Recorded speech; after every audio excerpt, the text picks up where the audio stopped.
Olá, bem-vindo a mais um C da Ciência, mais um episódio do espaço semanal, coproduzido em parceria entre o Expresso das Ilhas e a Rádio Morabeza, distribuído em diferentes plataformas e também no nosso canal de YouTube, um espaço semanal onde conversamos sobre ciência e conhecimento. A nossa convidada de hoje está aqui na sala comigo, é a Pamela Cristina Carvalho Borges. A Pamela, com quem vamos conversar ao longo da próxima meia hora, concluiu em 2019 o seu doutoramento em Biociências Moleculares no âmbito do programa de pós-graduação Ciência para o Desenvolvimento do Instituto Gulbenkian de Ciências. Antes já tinha passado pelo mestrado integrado em Engenharia Biomédica e com especialização em Imagiologia e Radiação Médica e está neste momento concluir ou a participar de um pós-doutoramento sobre o qual também já vamos falar e sobre um tema bastante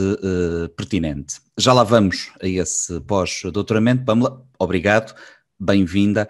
Nós conversávamos antes de começar esta gravação, conversávamos sobre as áreas científicas nas quais a Pamela tem trabalhado e em concreto sobre o seu doutoramento. E eu confessava-lhe que deixaria para si a árdua missão de explicar a quem nos segue da forma o mais simples possível esta investigação que concluiu no seu doutoramento e a importância dela. E, portanto, dando-lhe as boas-vindas, agradecendo a disponibilidade, passo-lhe desde já a palavra para que eu próprio não me comprometa em áreas demasiado complicadas para a minha capacidade de entendimento. Ok, olá, boa tarde. Antes de mais, agradeço a oportunidade de estar aqui no programa. Portanto, como falou, durante o meu doutoramento eu trabalhei mais na área molecular, portanto, fiz o meu doutoramento em Biociências Moleculares, onde estive a trabalhar um pouco com os telómeros. O que é que vem a ser os telómeros? Pronto, toda a informação genética dos seres vivos está codificado naquilo que nós, acho que pelo menos sabe-se que é o DNA, não é? O DNA. E o DNA, ele está organizado em estruturas que nós chamamos cromossomas. Ele está organizado em várias unidades, na verdade são 23 pares de cromossomos, totalizando um total de 46 cromossomos, no caso dos seres humanos. Só que esta informação genética que está organizada nesses cromossomas, se nós pararmos para pensar, essas estruturas terminam em algum momento, não é? São informações que são codificadas portanto, em nucleótidos sob a forma de DNA, e só que a ponta dos cromossomas precisam estar, de certa forma, protegidas. Porquê? Porque se não houver qualquer tipo de proteção ou essas informações que estão codificadas nesses cromossomas não tiverem qualquer tipo de proteção na parte final dessas estruturas, pode levar a danos das informações que estão aí codificadas. Daí o papel dos telómeros. O que vem a ser os telómeros não é nada mais do que repetições de DNA, portanto são estruturas de DNA que se repetem e que vão ficar no final dos cromossomos. E qual é a importância dos telómeros? É precisamente proteger os cromossomas e proteger toda a informação genética, principalmente nessa parte final, que está lá guardada. Imaginemos que, eventualmente, tira-se esses telómeros, o que é que acontece é que começa a haver uma degradação das informações que ali temos, ou que está ali guardado, digamos assim, nos cromossomos. Portanto, daí a função dos telómeros. O que é que são os telómeros, como eu disse assim brevemente? Portanto, são repetições do próprio DNA, portanto, por serem repetições não têm nenhuma informação por si só, portanto, tem principal função de proteger, e essas repetições também estão protegidas por um complexo de proteínas, ok? E o que é que o trabalho que eu fiz durante o meu doutoramento é estudar uma proteína específica que juntamente com essas sequências substitutivas, protege a ponta dos cromossomas. E o porquê de fazermos este estudo? decidimos fazer este estudo porque percebeu-se que em algumas doenças, nomeadamente Cold Plus e disqueratose congénita, várias doenças que estão associadas a problemas nos telómeros, em várias dessas doenças havia essas proteínas estavam mutadas ou de alguma forma tinham algum comprometimento na função dessas proteínas.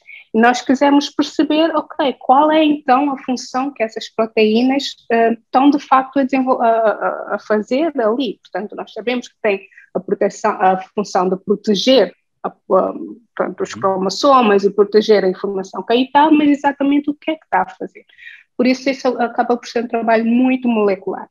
Portanto, para, de certa forma, perceber ou tentar entender a função desta proteína, nós fomos um pouco na literatura e já é sabido que, por exemplo, nos humanos e nos outros modelos, portanto, os ratinhos que normalmente se utilizam, esta proteína estava muito envolvida na replicação do DNA. Portanto, como é sabido, a célula tem ciclos, portanto, ela eventualmente chega a um período que tem necessidade de se dividir. Portanto, a célula divide-se e origina duas novas células. Mas para isso, é preciso que todo o material genético também seja duplicado e garantir que cada uma dessas células acaba por herdar um conjunto completo das informações que a célula-mãe tinha, não é? Portanto, haveria uma necessidade de duplicar a informação para que genética. A própria célula seja igual, digamos assim, à original. Isso. Exatamente. Portanto, há necessidade de dividir, por meio de duplicar e garantir que cada uma dessas células herda a informação original da célula-mãe. Okay? Portanto, nesses outros modelos que seriam o modelo humano e nos ratinhos, observou-se que, de facto, o POT1 tinha uma função importante nesse processo da duplicação do DNA. Só que nós, portanto, fazendo uma revisão da literatura, percebemos que no modelo da Fischer-Nist, que são leveduras, que é o modelo que eu trabalhei durante a primeira fase do meu doutoramento, percebemos que não havia nunca se mostrou que de facto nas leveduras era o que POT1 também tinha esta função. E de certa forma foi o que nós quisemos estudar. E para estudar a função desta proteína, nós fizemos um bocadinho que é aquilo de tentar inibir essa proteína e ver quais seriam as consequências da inibição desta proteína para a célula. E foi isso que nós fizemos. E quando nós inativamos esta proteína, que é para ver as consequências da ausência desta proteína, verificamos um conjunto de danos bem grandes durante a replicação do material genético. E nós vimos que este dano, basicamente na ausência dessa proteína de interesse, ocorria principalmente durante a divisão celular e também durante a replicação do DNA. E depois nós quisemos perceber, ok, mas qual é que é o mecanismo por trás disto? Ou seja, como é, de certa forma, então... Exatamente. E aí entramos um bocadinho na questão da mecanística, portanto, como é que funciona, através de se há alguma outra proteína envolvida e tudo mais. Também indo um pouco com a literatura, que já é sabido, portanto, em outros modelos, portanto, como está a ver, há sempre um paralelo, não é? Em outros modelos, nós vimos que havia um outro conjunto proteico, um outro conjunto de proteínas, que era também importante para a replicação, que é o tal STEN1. É um complexo proteico muito importante e nós hipotetizamos, ok, talvez, considerando porque normalmente na ciência nós temos essa forma de fazer o raciocínio científico, que é sempre levantar uma hipótese e depois trazer técnicas moleculares para tentar provar se é ou não. Portanto, é uma tentativa. Se a hipótese se verifica ou não. Exatamente. E o que nós observamos é que, na verdade, POT1, a maneira como POT1 acaba por estar envolvido na replicação é precisamente através de uma segunda proteína, que é o STEN1, e que esta proteína seria responsável para, durante o processo de replicação, quando a cadeia se abre e começa a haver a duplicação, das cadeias, portanto, essa proteína seria responsável por ajudar a completar na duplicação das cadeias e no final temos dois pares completos de DNA. Portanto, de certa forma, o que nós vimos é que na ausência da nossa proteína de interesse, havia um conjunto de danos no DNA, ok? E nós depois, logo a seguir, quisemos perceber, ok, então qual é a função da nossa proteína? E nós vimos que através dessa segunda proteína ajuda a completar a duplicação das cadeias. Foi basicamente, na primeira fase, foi basicamente isso que eu tive a estudar. Portanto, ia ser utilizar um conjunto de técnicas moleculares para fazer esses estudos, ver as proteínas que estão no DNA na altura da duplicação, na presença e ausência da nossa proteína. Portanto, são um conjunto de jogos que nós fazemos que é para ter a nossa resposta. Estas mutações nas proteínas que estuda estão associadas, como disse há pouco, a algumas doenças, nomeadamente a uma doença concreta. Em que é que este estudo que faz nos permite perceber melhor a origem dessa doença, por exemplo, e a forma como ela progride ou a forma como ela se manifesta? Portanto, de certa forma, é sempre muito importante. Porquê? Porque se nós conseguimos perceber o mecanismo de funcionamento de uma determinada proteína, neste caso, nós sabemos que mutações nessa proteína levam à doença, e nós conseguimos perceber qual é o mecanismo que por trás desse problema, de certa forma vai nos dar informações valiosas, principalmente para podermos depois perceber onde é que se Conhecer pode o problema é o primeiro passo para o resolver. Exatamente. Portanto, isto é a ciência, aquilo que se diz a ciência fundamental, que é o conhecimento mesmo básico, não é? Portanto, nós vamos gerando conhecimentos sem o qual não se consegue outros... chegar à ciência aplicada a seguir. Exatamente. Portanto, essas são informações que podem ser valiosas se eventualmente, portanto, a indústria farmacêutica, por exemplo, só hipoteticamente, a indústria farmacêutica, por exemplo, quiser investir ou, portanto, tentar buscar uma solução. Portanto, aqui ele consegue perceber mecanisticamente onde é que está o problema e buscar soluções para tentar reverter essa situação. Por isso, a importância do estudo da ciência básica, porque sempre são conhecimentos que estamos a gerar e que provavelmente podem ser utilizados futuramente para tentar resolver o problema.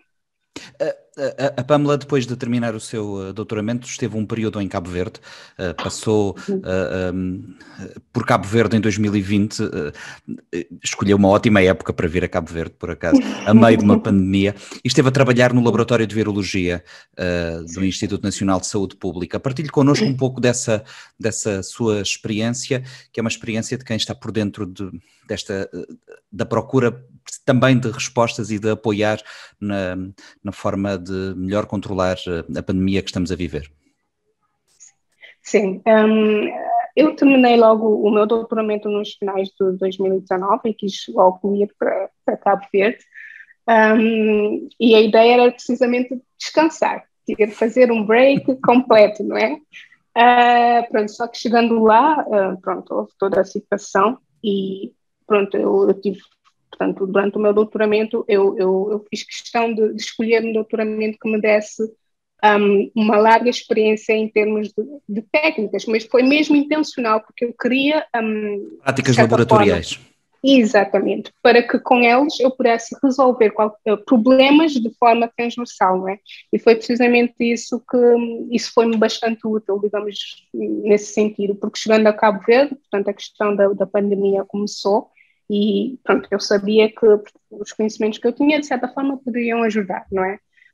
Mas já, portanto, quando eu entrei no Instituto Nacional de Saúde Pública, já havia uma equipe que já estava a começar no diagnóstico e juntei-me a esta equipa, que pronto, foi uma equipa muito boa e no início éramos 6 técnicos e pronto, foram 24 horas de trabalho intenso, mas foi muito bom porque pronto, acabei por conseguir transferir pelo menos todo o conhecimento que eu tinha juntamente com os colegas que já lá estavam, e conseguir fazer com que o diagnóstico, que conseguíssemos implementar o diagnóstico em Cabo Verde, inicialmente no Laboratório Central de Virologia, posteriormente já para outras ilhas, não é? Como é sabido, São Vicente, depois Sal, e depois a Ilha de Fogo. Portanto, foi bom, ainda bem que eu consegui dar o meu contributo.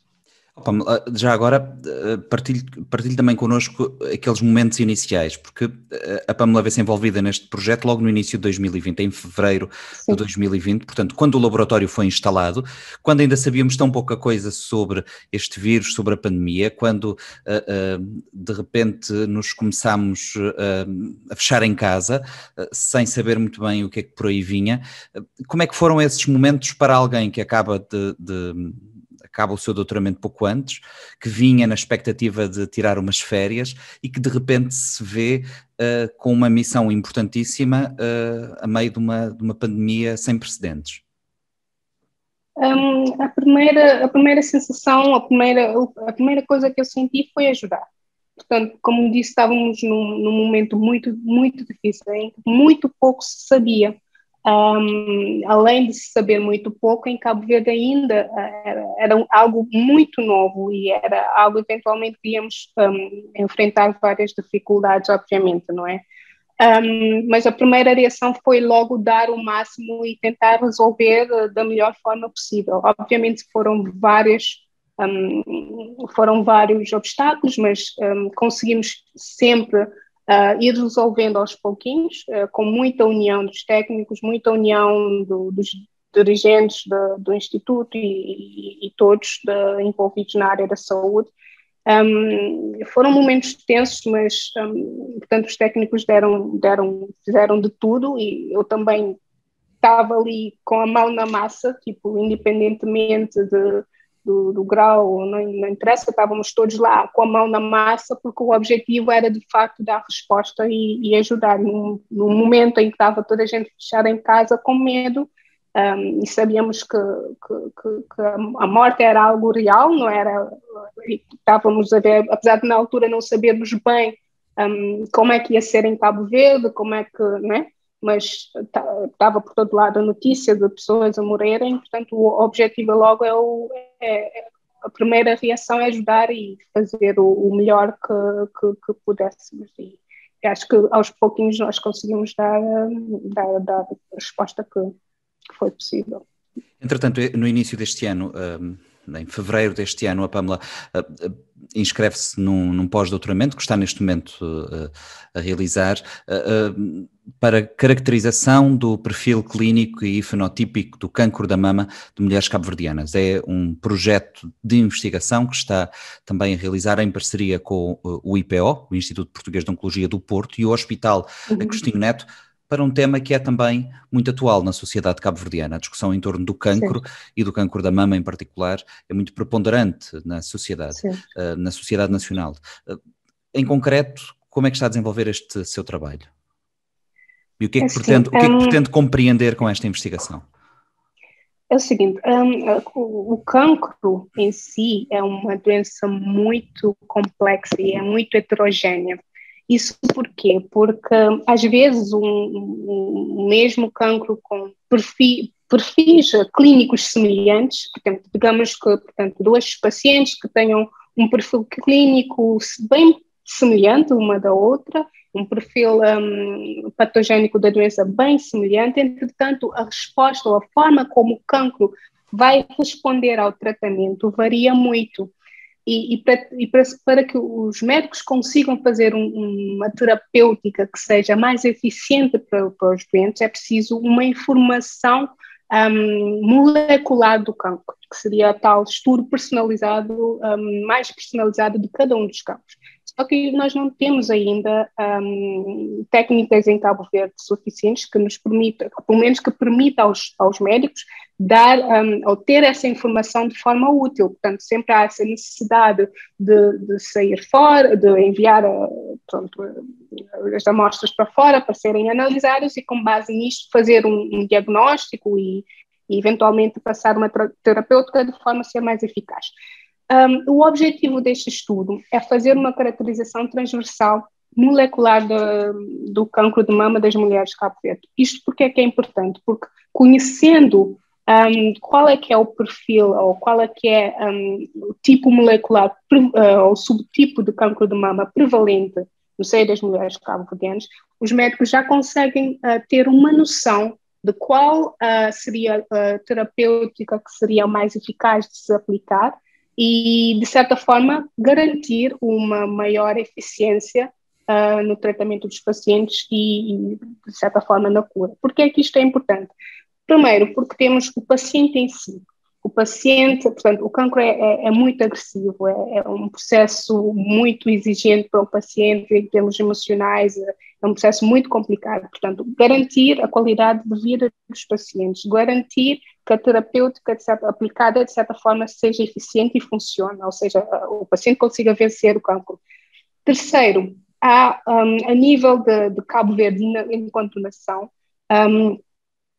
há um custo muito associado, muito grande, ao tratamento do cancro de mama. Porquê? Porque muitos desses pacientes precisam sair para fora para fazer alguns tipos de tratamento e tudo mais, de forma, né, a garantir, portanto, que consigam vencer o cancro.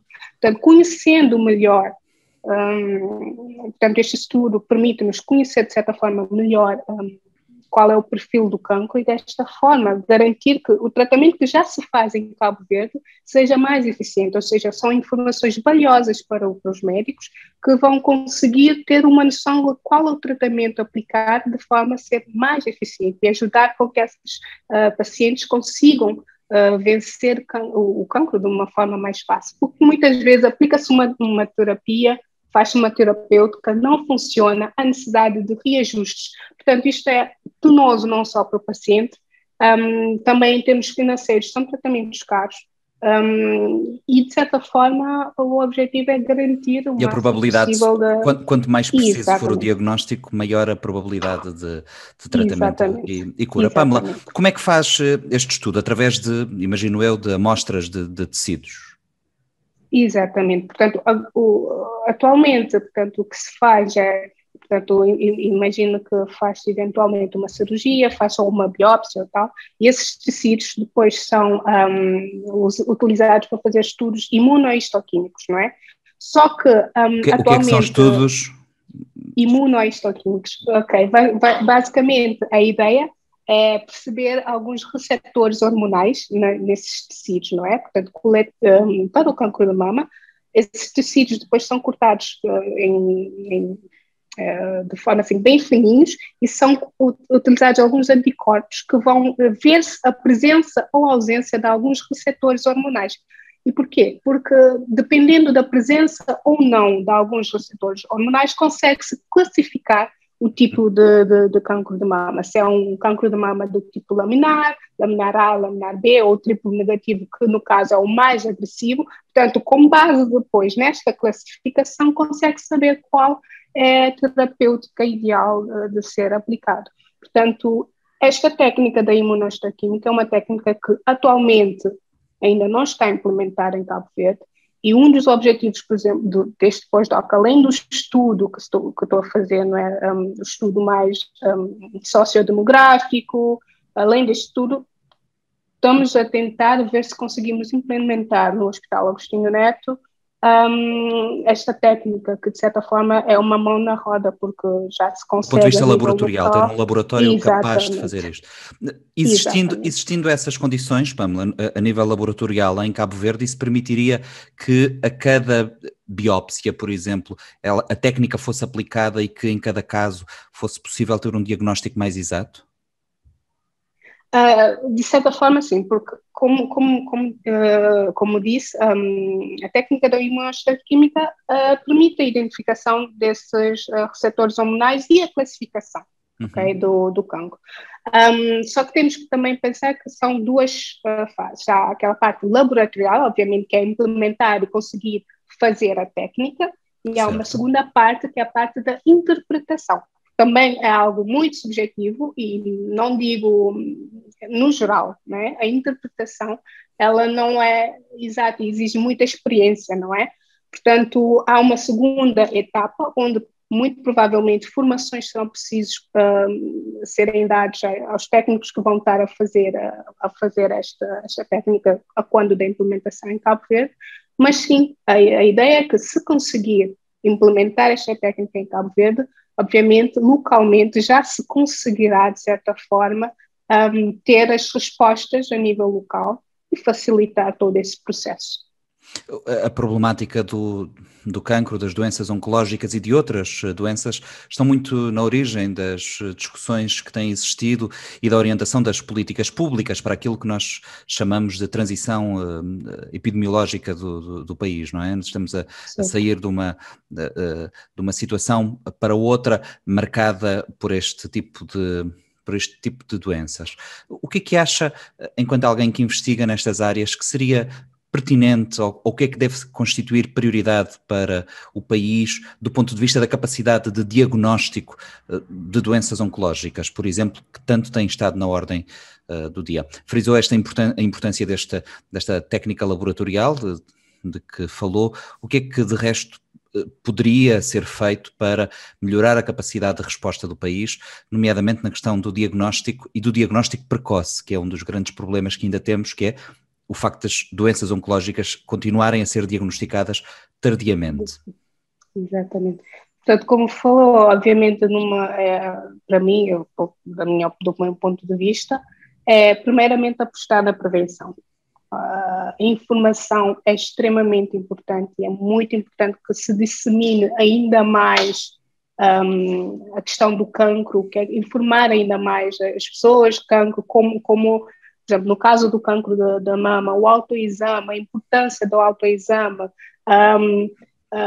sempre apostando na prevenção. Também há a questão dos rastreios. Portanto, há muita limitação, eu sei, ainda mais Cabo Verde, sendo um país extremamente descentralizado, mas é muito importante começar a se fazer programas de rastreio, onde se tente perceber, não digo saber porque eu sei que é muito difícil, mas pelo menos ter uma ideia da real prevalência do cancro em Cabo Verde e fazer esse acompanhamento e pelo menos deixar-se saber da importância de se fazer o autoexame no caso do cancro da mama, não é?